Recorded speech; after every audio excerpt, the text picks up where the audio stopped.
Welcome to this Beau is Afraid ending explained. Beau is Afraid might be the most divisive movie of the year. Sure, there's been some CGI comic book slop, but this movie's reception did shock me, mainly because of the consensus that Ari Aster's Midsommar and Hereditary are amazing masterpieces, and I would agree, they're two of my favourite films of all time. Beau is Afraid takes the mummy issues of Hereditary and dials it up to 11. It's like a mixture of Hereditary, Mother, Being John Malkovich, and anything by Charlie Kaufman. This movie, to simplify it, has two rather big stories going on two levels. At face value, on the surface, is the story of Beau and how his mother has controlled his entire life as an overbearing parent who never wants him to leave her, and has manipulated his life in a Truman Show-style story. She faked her death and later puts him on trial for his perceived crimes of being a bad son and a general failure. All the while, the movie works as an embellishment of life's anxieties. Everything here is the worst possible situation that could happen in Beau's life. People are afraid of big cities, with crime reports and things like that.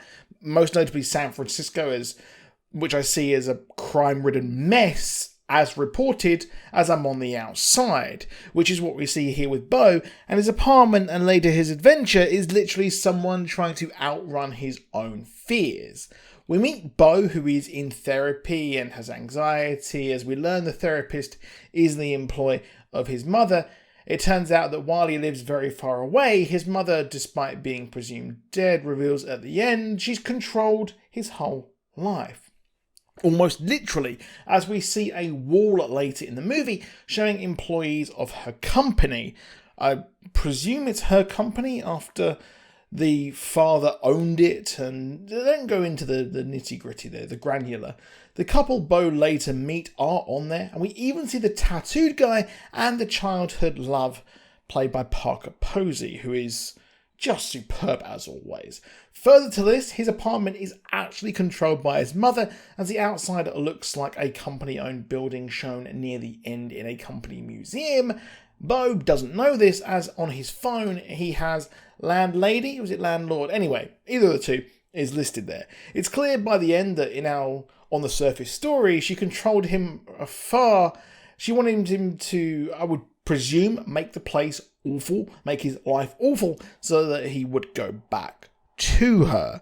Of course, all of this can be seen as the idea of parental control manifest in this, as it's a totally embellished way of life, and is a visualizing of his anxieties. The whole him running out of water to take the pill goes on WebMD, and yeah, you know what happens. You have a little pain in your foot and suddenly you've got leukemia. You know how it works there. So I'd imagine maybe she controlled that as well.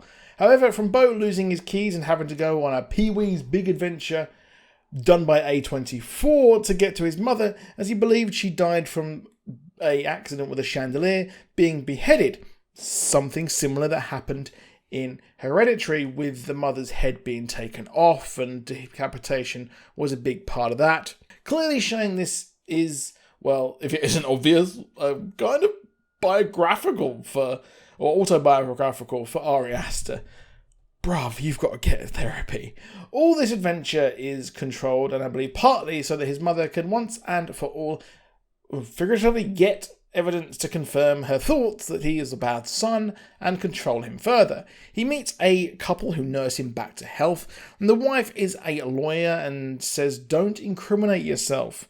Here, her being clearly sympathetic to him, knowing his trial is to come, and the stuff here is used against him later. He's even told it's a test by their daughter. Heck, I bet even the flashback of the cruise is all a plant with the girl with Elaine there.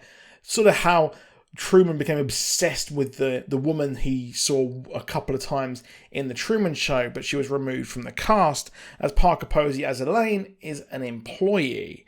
The movie is, like I said, two things. The main story of his mother's manipulation shown in an exaggerated world of his fears. I mean, he gets threatened by a cop, and this is a manifestation of his fear of the naked criminal shown earlier. I can't show that. He has got his John Thomas out. So we get back to the mother's house, and we see a fake body, and Beau finally has sex. He was told that if he ejaculates in sex, he will die like his father, because the same thing happened. Another way for his mother to control him, as he will never find another woman and will never leave her. Well, at least that's what she hoped, I guess. And this is probably one of the other tests by his mother.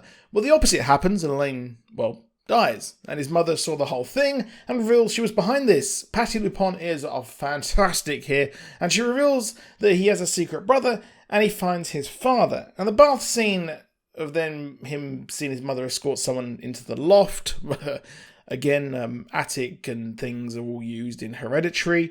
I see this as him imagining himself, he's repressing his memories, repressing his non-anxious self. His father is a giant penis. Well, to his mother, and to an extent him, he was just that.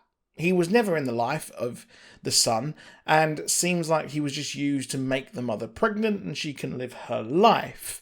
Now, at the end, he does try to get rid of all the source of his problems, which is his mother.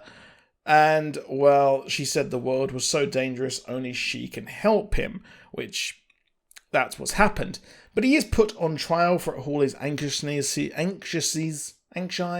the plural of that is. So, that is that. The trial is himself, putting himself, and he finally sunk into the pit of depression, anxiety, and not being good enough. So it's all metaphorical. But that is it. I'll see you soon, and goodbye.